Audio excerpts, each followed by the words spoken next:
Hey, it's me, TB, and today I'm going to be doing my August wrap-up because I didn't read that much, so it will be easier for me to wrap up. So let's go straight into my wrap-up. After I uploaded that current reads video, which was basically just a summary of stuff that I've read in like between late July and early August, I have no idea like when that video ended.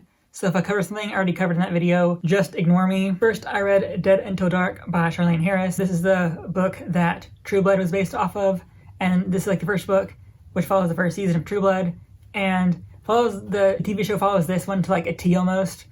It just cut out a few like characters really, and Tara does not appear in this at all, so that was weird to like read about. I gave this 4 out of 5 stars. I did really like it. I can't tell if I liked it because I already knew the TV show, and I can't tell if like the writing connected with me because I liked the TV show or because I liked the writing, if that makes sense. I will continue on in the series because I am trash for vampires, but we already knew that, so no surprise there. Yeah, I did like some of the differences that this book had compared to the first season.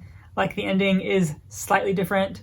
It is overall the same, but it was different enough that I preferred the ending of this one compared to the first season of the TV show. So I will say that the reveal about Sam and like who he is still feels like so forced in, because like in this book it just isn't relevant. It just kind of happens and you're like, what the fuck is the point? And like it literally happens like within the last like 2 chapters, so it feels very just like rammed in there. But I was like, okay, works for me. If you don't know what like True Blood is about, basically follows Sookie Stackhouse, who is a telepath, except she can't read the minds of vampires. And one day a vampire comes into this bar that she works at called Merlot, and she basically kind of like wants to become friends with this vampire, and stuff kind of like spirals out from there. And while like that's going on, there are women getting murdered, and people think that vampires are why they're being murdered. So Sookie's friend Bill comes under fire, and yeah, plot stuff, blah blah blah. If you watch season 1 of the TV show, you basically know the plot to this book. Then I listened to Talon by Julie Kagawa. This was not good. It was a 2 stars for me, and I had to go through like reviews, and I think this is like Julie Kagawa's like weakest series so far, so I do want to read her other stuff, but this was just not a good time. It hit all the like really bad tropes that like YA was hitting, like the 2014 era. Like the characters just aren't like that interesting. Like you don't want to get involved with them because it's just like so like not interesting. This has like 3 POVs. Ember, the guy that works for the enemy, and the other dragon boy. Listen, it's been a while, and so it all just kind of like left my brain when it ended. Towards the end, I was listening at like 2.5 times speed just to like get it over with because I could not give a fuck. I think I skipped like 2 chapters towards the end because I just could not give a fuck anymore. Like, I just couldn't. I gave it 2 stars because like the world building was like interesting, but the characters were just fucking awful. I didn't give a single fuck about anyone. Like the plot going on is just so boring. Dragons were like so not a part of it. You don't see a lot of like dragon action. The love triangle is like so like not done well. The main love interest is just so fucking boring. Like he has the most boring personality I've ever fucking read. Like I think he might be worse than Mal, just because at least Mal has like some version of like character traits. It might just be hunting, but at least Mal has that. The guy in Talon has fucking nothing. He's literally a piece of like white bread. He's so fucking boring. I will not be pushing forward into the series because this was just so fucking bad. I read The Rage of Dragons by Evan Winter. This took me basically all month to read because the first 150-ish pages were just such a fucking slog.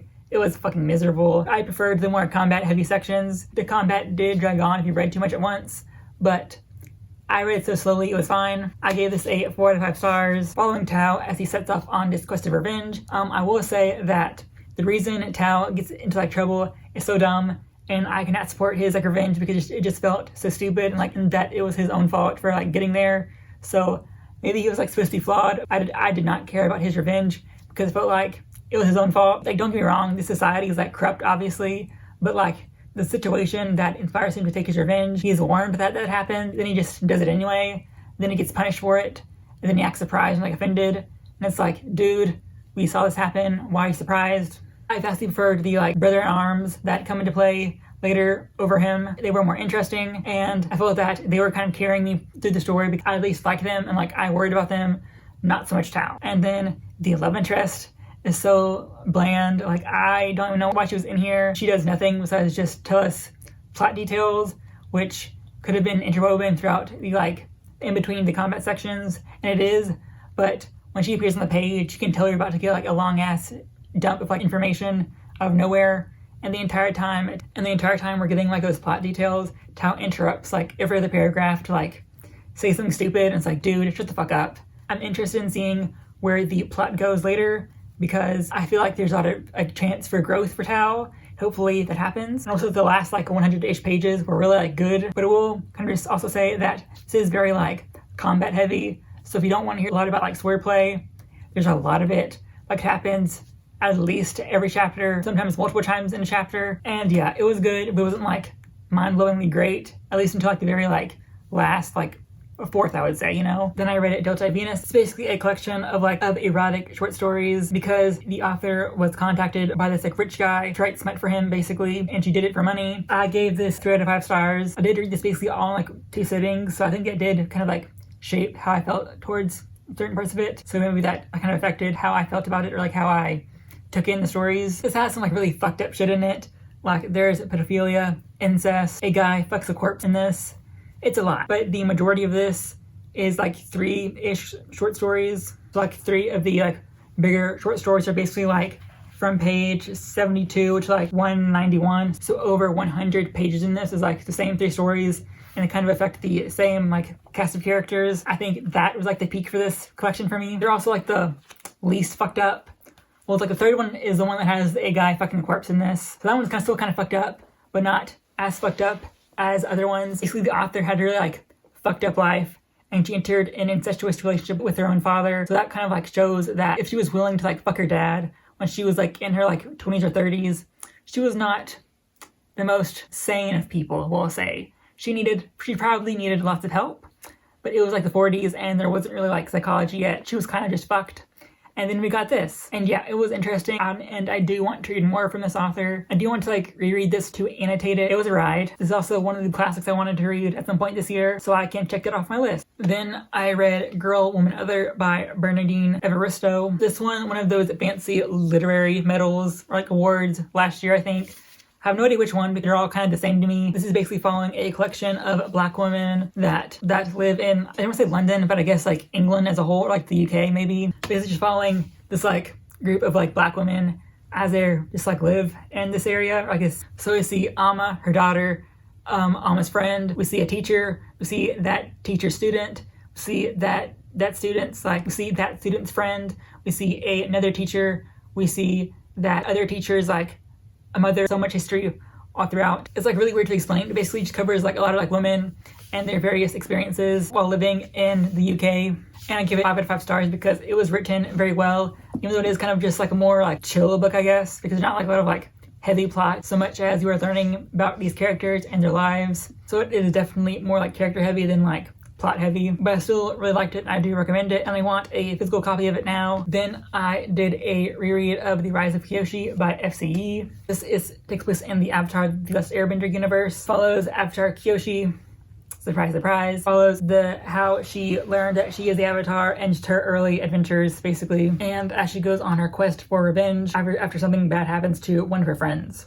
I did really like this on my reread too. There's not a lot else to say besides I liked it, and I do really like Kyoshi's version of Team Avatar. I think they're like close to being on the same level as Aang's Team Avatar. But yeah, I did really like the cast of characters in this, and I do like the world building that we get. You see a lot of like important events that affect the world as we know it later on happen in this book and get like mentioned. I've been putting off talking about this book for like the whole fucking video, but now I have no choice. I read Eat, Pray, Love by Carolyn Sparks. This is a paranormal romance. This is a paranormal romance for like adults. So there is like smut in this.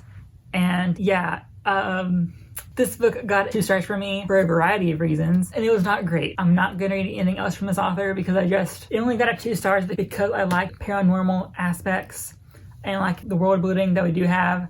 That was very fun, but it was just everything else was just not good. So this is like the 10th book in like the long running like series, and this is following, I think her name's like Caitlin, as she is reconnecting to her sister, and her sister's like married to this like guy that's part of this big pharmacy, and surprise, her sister's husband is a vampire, and so are all of his friends. So when Caitlin goes to meet them, she finds out vampires are real because they want to recruit her to work for them because she has like some power. I forget what she has, but she has like some power, I think. I forget what it is, but she has some power. and they want her to work for their like security team because that team is trying to like fight off these evil vampires. And of course, she falls in love with this guy named Carlos, who is not all human because he is a werepanther, and he is trying to go out to find a mate for himself because people were all killed in an attack. So yeah, of course, Caitlin and Carlos fall in love. It's very questionable. I like their relationship. I just feel like it happened way too fast. And there's like this weird like thing about Carlos where like people thought he was gay, and it's brought up so many times. And it's like, why aren't you asking if he's like bisexual, pansexual? They just debate on whether or not he's like straight or gay. And it just like lasts so long that I was like, what the fuck is the point of this? I don't get it. And Carlos does some like questionable things throughout the book that I just was not behind. This book made me realize something, and it's that I hate when like the love interest has like a POV in the book, because it just kind of like fucks with the flow of the book. Because like you have this like and then this like man comes in and fucks it all up, being like so fucking boring. And it's like when he spoke in the story, I was so like bored, and I was like, can we go back to the girl? I don't care about this man's thought. I'm here for this girl getting horny over this werepanther dick. I'm not here for like this man to like give me his thoughts. I'm here for this girl getting horny over this cat man thing. That's what I'm here for. I'm not here for this man giving me his thoughts and feelings. It was okay, and that's about all I have to say. It was okay, and yeah, that's about it. I was at least invested in it enough to listen to it all the way through, unlike Talon, where I skip through stuff. So I was able to like listen through this werepanther BS, this dragon YA bullshit. So obviously, at least it isn't just me having like a bad taste. It's obviously just Talon is not very well written. So yeah, this is the physical stuff I read in August, latter half of August. So yeah, if you liked the video, subscribe, like, share, all that shit. And I will see you next week. Hopefully.